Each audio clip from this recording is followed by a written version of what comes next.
ကမ္ဘာရေနံဈေးနှုန်းတွေမြင့်တက်လာမယ်ဆိုလို့ရှိရင်ကမ္ဘာလုံးဆိုင်ရာဗဏ္ဍာရေးဈေးကွက်ကြီးထဲမှာပေါ့နော် asset class တွေတစ်ခုချင်းစီပေါ်မှာဘယ်လိုမျိုးသက်ရောက်မှုရှိမလဲပေါ့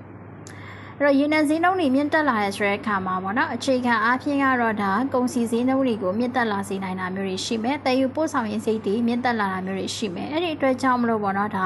စီးပွားရေးလုပ်ငန်းတွေအတွက်ဆိုလို့ရှိရင်ဒီကုန်ကျစရိတ်တွေပို့ပြီးတော့မှကုန်ကျတာမျိုးတွေရှိလာနိုင်တယ်ပေါ့နော်။အဲ့တော့ဒီစီးပွားရေးလုပ်ငန်းတွေမှာဆိုရင်များတော့အဖြစ်ဒီ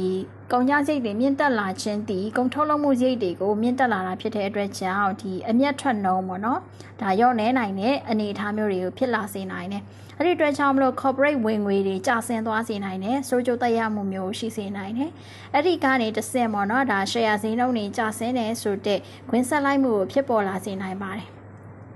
များတော့အပြင်ကတော့ရေနံဈေးနှုန်းမြင့်တက်မယ်ဆိုလို့ရှိရင် stock ဈေးကွက်အပေါ်မှာအကျဖိအားနေနဲ့ရှိစေနိုင်တဲ့သက်ရောက်မှုမျိုးကိုဖြစ်ပွားစေနိုင်ပါတယ်။ဒါပေမဲ့ရေနံနဲ့ပေါ့နော်ဒီလောင်စာဆီတွေနဲ့သက်ဆိုင်တဲ့လုပ်ငန်းမျိုးဖြစ်တဲ့ energy sector ဘိုင်းက stock တွေဆိုလို့ရှိရင်တော့ဒီရေနံကနေပြီးတော့မှရလာတဲ့ဝင်ငွေပို့ပြီးတော့မှမြင့်တက်လာစေနိုင်တာဖြစ်တဲ့အတွက်ကြောင့်အဲ့ဒီရဲ့ energy stock လိုမျိုးဆိုလို့ရှိရင်တော့အကျိုးဖြစ်ထွန်းမှုတွေရှိစေနိုင်တာမျိုးဖြစ်ပါတယ်။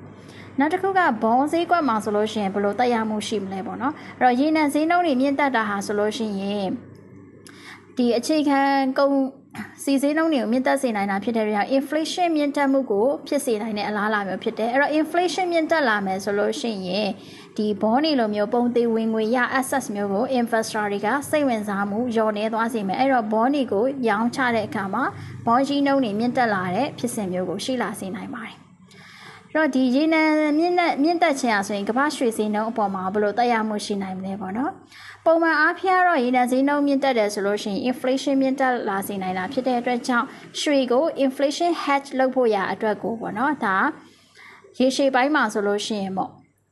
ရွှေကိုအဝယ်လိုက်မှုတွေကရှိစေနိုင်တဲ့တရားမှုမျိုးဖြစ်ထွန်းစေနိုင်တယ်။ဒါပေမဲ့ရေတိုကာလပိုင်းမှာဆိုလို့ရှိရင်တော့ inflation မြင့်တက်မှုကိုဒါထိန်းကျောင်းဖို့ရအတွက်ပေါ့နော်ဗဟိုဘဏ်တွေကနေပြီးတော့မှငွေကြေး policy တင်းကျပ်မှုတွေကိုပြုလုပ်တဲ့အခါမျိုးမှာ